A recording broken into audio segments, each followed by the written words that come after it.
বলছি প্রত্যেকটা গ্রামে মসজিদ 3 তলা 4 তলা মসজিদ করেছে, টাইলস লাগিয়ে মসজিদ তৈরি করেছে, কিন্তু 5 ওয়াক্ত মুসল্লি 1 কাতারও খুঁজে না।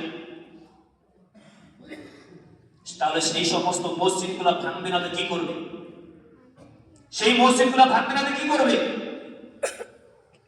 আজকে আমরা মসজিদ যেমন করেছি, তেমন এই মসজিদকে বাঁচানোর জন্য আমাদেরকে পেপার যেমন দরকার আছে, তেমনই মসজিদে মুসল্লিরও দরকার আছে।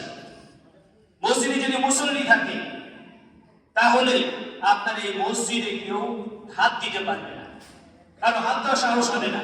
কিন্তু যখন মসজিদ ফাঁকা হয়ে যাবে, সেই মসজিদকে দিয়ে এবং আপনার বিডিও এলাকার লোক, যারা সরকারি লোক আসবে, তারা এসে দেখবে যে মসজিদে মুসল্লি হয় না, অতএব এখানে পাশাপাশি 2টো মসজিদের কোনো প্রয়োজন নাই, একটা মসজিদ দিকে দাও, এটা বলতে ওরা বাধ্য। আর এর জন্য দায়ী কারা?